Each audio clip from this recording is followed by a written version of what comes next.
Welcome to Mile High Homeschool. My name is Megan. I'm a second generation homeschooler and I share videos on homeschooling and homemaking that are hopefully encouraging to you in your journey.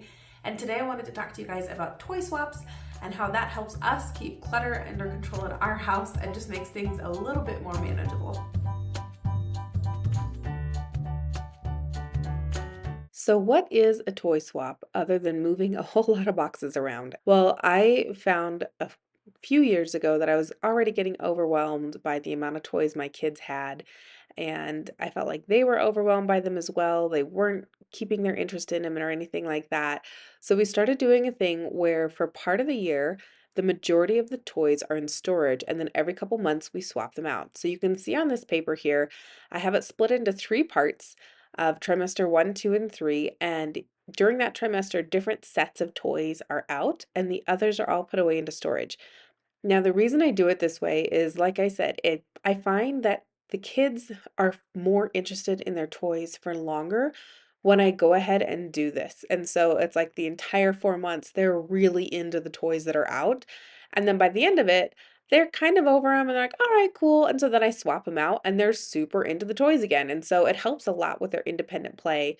And then, two, I find it doesn't overwhelm them as much when it comes to being time to clean up their toys. So it's easy for me to say, okay, guys, go clean up the basement, put all your toys away before bed. And it's not something that's like a 3 hour long project because there's not that many toys for them to put away. And so I mean, there's lots of studies I'm sure you've seen about how less is more when it comes to toys for kids and stuff like that. But I'm just not really a minimalist mom. And I feel bad telling our family members, like, hey, we know you love our kids, but stop buying them toys. And so it's just easier if we do it this way, I find. Also, going through the toys every couple months like this gives me a chance to throw away anything that's broken, or if there's toys that we want to donate, it's easy to do that. I try to keep the toys organized in a way that makes sense for the season that we're in. So, for instance, in the wintertime, I have the sit and spin out, I do the toy putt putt, I do the pop up tents and tunnels and the ball pit and that kind of stuff because we're stuck inside a lot more. So those toys make more sense to have out in the house when it's cold weather outside. Whereas in the summertime, we're outside all the time. And so it doesn't really make sense to do those.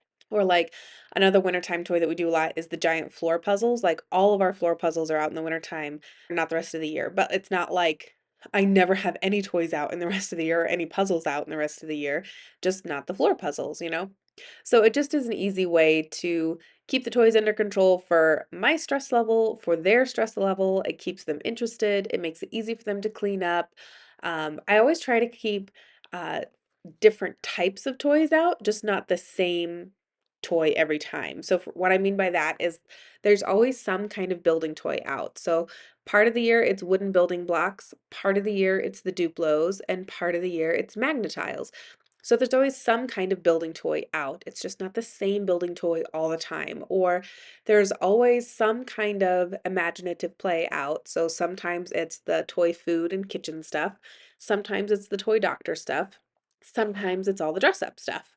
Or there's always some kind of like little people to control kind of thing, if that makes sense.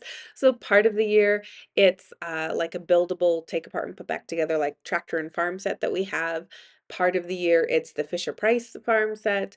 And part of the year, it's like a Melissa and Doug wooden castle that someone gave us with like little people and furniture and stuff that goes in that. So there's always something like that out.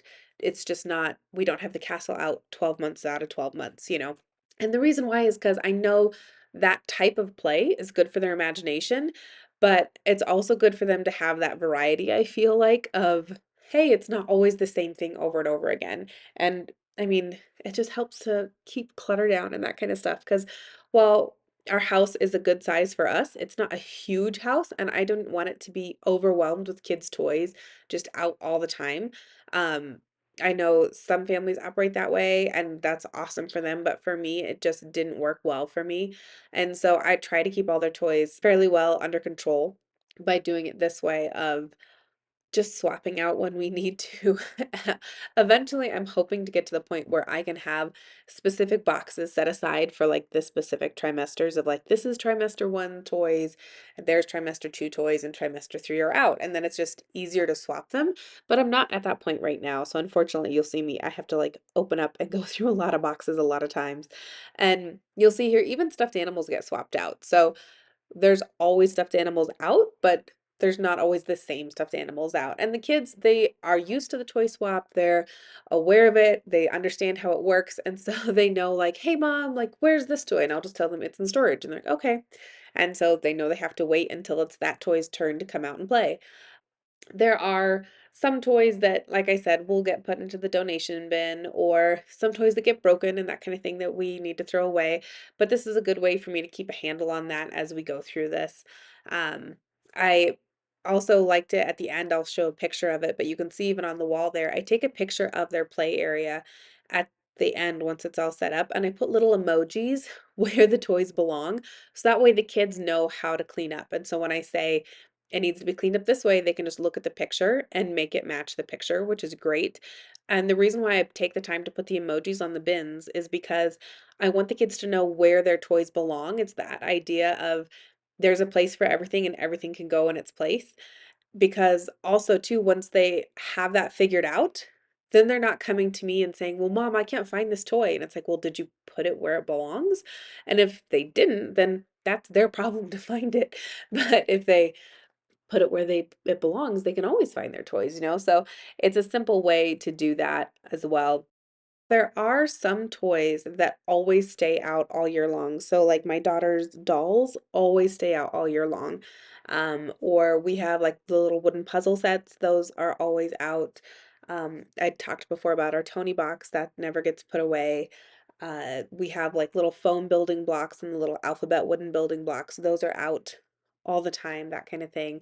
Um, and a lot of these toys too, like it's baby toys that I'm rotating because my youngest, he might not be interested in them anymore, but I know, or at least we're hoping he's not our last baby in our home.